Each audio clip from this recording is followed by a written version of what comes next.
안녕하세요, 월드팩토리 박수호입니다. 안녕하세요, 최하나 변호사입니다. 네, 오늘은 특별 게스트로다가 법이 많이 필요한 야인 한 명을 초대했습니다. 오늘은 야인 조재원 사장입니다.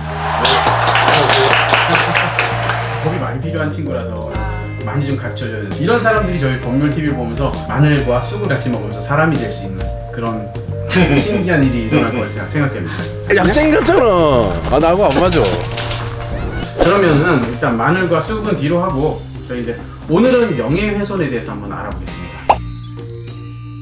우리 야인인 조 대표 같은 경우에는 명예훼손을 밥 먹듯이 하고 있기 때문에 사실 또 제대로 살 수 있을까라는 걱정이 많이 들지만 지금까지 뭐 살아온 거 보면 잘 살고 있는 것 같습니다. 네, 저 인상 좋은데. 네, 인상 좋으시네요. 네, 하여간 뭐 직접 만나보면 약간 곰 같은 느낌이 있습니다. 하여간 그렇고 일단 명예훼손 그리고 오늘 저희가 알아볼 거는 인터넷 사이버 명예훼손이죠, 그죠? 네. 여러분들 이제 유튜브를 보고 뭐 이런 동영상 뭐 개 땡땡 뭐 이렇게 쓰면 그죠? 처벌이 되는 거죠. 이게 인터넷 명예훼손이 뭐죠? 네, 인터넷 명예훼손은 사람을 비방할 목적으로 정보통신망, 그러니까 인터넷을 통해서 공연히 사실이나 거짓의 사실을 적시해서 다른 사람의 명예를 훼손하는 그런 범죄를 말합니다. 이게 일반 그 명예훼손도 있잖아요. 사이버 명예훼손 있고. 네. 뭐가 다른 거예요, 이게? 인터넷이나 이런 정보통신망을 통해서 하는 것은 또 특별법으로 규율을 하고 있는데요. 인터넷으로 하는 경우에 더 처벌의 수위가 높습니다. 뭐, 인터넷이 높다고요? 규정되어 있는 형량이 더 높습니다. 그래서 이 형법에서는 사실을 적시했을 경우에는 2년 이하의 징역 또는 500만 원 이하의 벌금인데 정보통신망법에 의하면 3년 이하의 징역 또는 3천만 원 이하의 벌금이고 훨씬 그러니까 네. 한 1.5배가 더 높아요. 2년과 3년. 허위 사실의 경우에는 일반 명예훼손 같은 경우는 5년 이하의 징역 또는 1천만 원 이하의 벌금이지만 정보통신망법에 의하면 7년 이하의 징역 또는 5천만 원 이하의 벌금입니다. 아무래도 인터넷을 통한 전파 가능성이라든지 더 많은 사람들이 보게 되는 그런 공연성 때문에 그렇게 되죠. 하지만 인터넷 명예훼손 같은 경우는 다른 사람을 비방할 목적이 있어야 하는 요건이 또 강화되어 있습니다. 어떻게 보면 요즘 인터넷을 하면서 나는 좀 그런 거 있잖아요. 뭐 비방할 목적이 아니라 뭐 공익을 위해서 보도 차원에서 하고 있다. 뭐 이런 사람 많잖아요, 그죠? 네. 그게 인정이 되기 쉬울까요? 그런 것들이 이제 본인의 의도뿐만 아니라 이제 여러 가지 상황이나 표현의 내용, 어디서 어떻게 게시되었는지 등을 종합적으로 고려해서 일반 사람들이 보기에 비방할 목적이 있었는지를 이게 좀 보겠죠. 사례로다가 좀 정리가 딱 되면 좋을 것 같은데 종합적인 고려. 그럼 만약에 뉴스를 보면요, 연예인들 대상으로 팬심에 의해서 사적인 개념으로 이제 뭐 악의적인 악플을 달고 네. 뭐 이런 것들이 이제 팬심으로 악의적인 게 들어가고 선풀 달기. 제가 말 잡지 마시고요. 관련된 사례를 찾아봤는데요.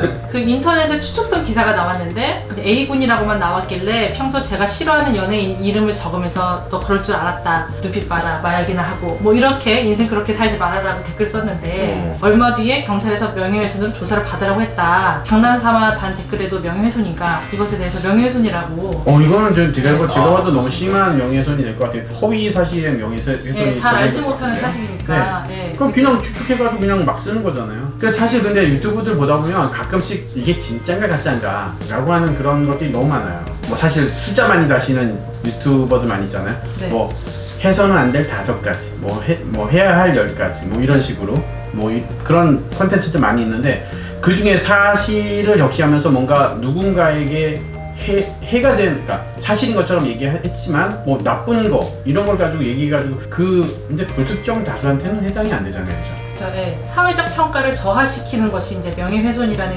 개념이고 그 어떤 사람의 명예를 훼손하는지 특정이 돼야 됩니다. 그렇죠. 지역을 갖다가 만약에 뭐 이 사람 제천 사람이니까 제천 사람 다 이상하더라. 그렇게는 안 되죠. 네, 그렇죠. 제천 사람 이상해. 이렇게는 안 된다는 거죠. 네, 그렇게 해서 명예훼손이 성립하진 않고 뭐 예를 들면 요즘에는 후기도 많이 남기잖아요. 어느 업체가 이랬다 저랬다 이런 후기를 남길 때도 그 업체가 이제 특정이 되면 명예훼손이 되는데 사실 같은 이름의 상호를 가진 여러 업체가 있을 경우도 있기 때문에 그 상호만 봐서는 누군지 잘 알 수 없을 때는 또 특정이 안 되는.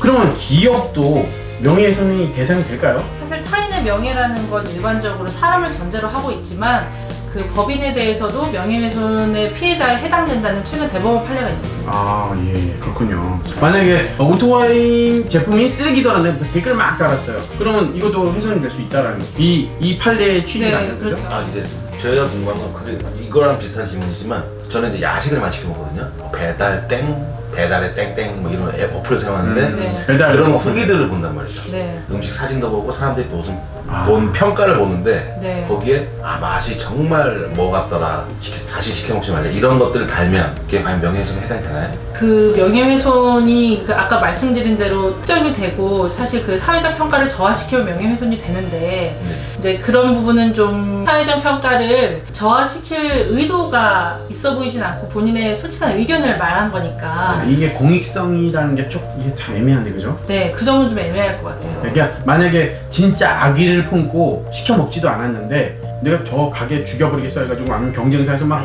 애들 시켜가 댓글 달고 이러면 처벌이 되겠죠, 그죠? 네, 그런 건 있지만 그런데 뭐 알고 봤더니 이제 직접 사 먹은 사람이야. 근데 그 입증 문제도 또 되게 복잡합니다. 법이라고 하는 게 한 번에 딱 되는 게 아니기 때문에 그 요즘 그 취업 사이트나 이런 데서 하고 나서 회사에 대해서 막 욕을 하고 나가는 친구들이 있어요. 네, 회사에 대한 평가를 하는 뭐 블라인드 앱 같은 것도 요즘 네. 많다고 하더라고요. 그게 사실은 이게 어떻게 보면 공익성, 그러니까 취업을 하는 사람들이 정보를 제공해 주겠다라는 그런 공익성 있는 글도 있어요. 하지만 무분별한 비난 뭐 이런 것들도 좀 있더라고요. 특히나 뭐 대표자에 대한 개인사를 막 이렇게 막 얘기한다든가. 네. 경험담이세요?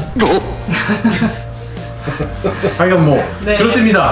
그래서 사이버 명예훼손의 경우에는 아까 말씀드린 대로 비방하는 목적이 있어야 하는 것이고 사생활을 공개하거나 폭로하는 것들은 명예훼손에 해당할 수 있습니다. 여러분들 직장 생활 하다가 때려칠 때 사실 사람 어디서 어떻게 만날지 몰라요, 그죠? 네. 깔끔하게 나가고 다시 깔끔하게 다시 만나서 웃으면서 인사할 수 있는 그런 관계가 됐으면 좋겠습니다. 그러면 마지막으로 또 명예훼손에 대한 사례를 한번 알아보면 어떨까 싶어요. 너무 코에 가면 코걸이, 귀에 가면 귀걸이처럼 나오기 때문에 네, 몇 가지 예를 좀 소개해드리겠습니다.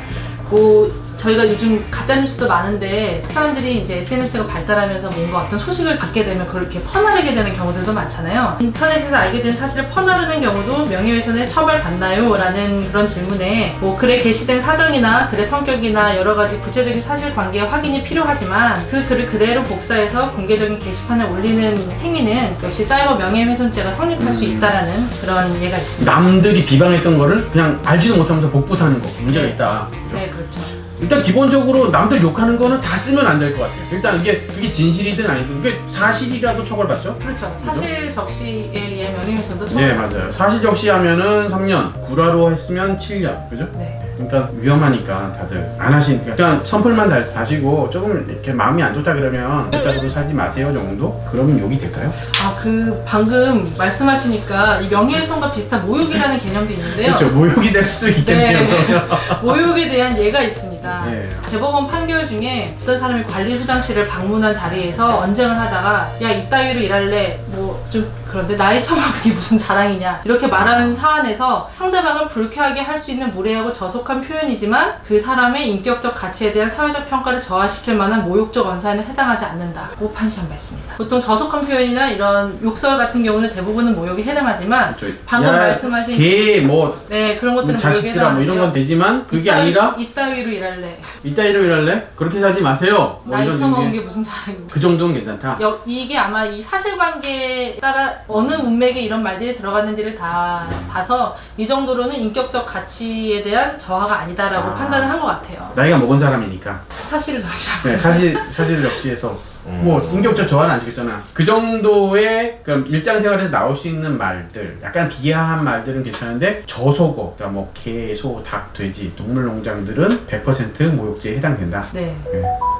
그렇게 살지 마세요 정도는 괜찮다라는 거죠. 딱 된다라고 말할 수는 없지만 네. 하여간 나쁜 말은 쓰면 안 돼요. 어쨌든 간에 좋은 글과 좋은 말만 쓰는 그런 네. 우리 유튜버들이 됐으면 좋겠습니다. 자, 그러면 오늘은 사이버 명예훼손죄에 대해서 한번 알아봤습니다. 뭐 댓글로 나는 이런 법률 좀 알고 싶다, 이런 부분에 대해서 궁금했다, 그런 분들 있으면 댓글 달아주시면 저희가 성심성의껏 답변을 달아드리도록 하겠습니다. 그러면 지금까지 월드팩토리의 박소였습니다. 네, 최나입니다.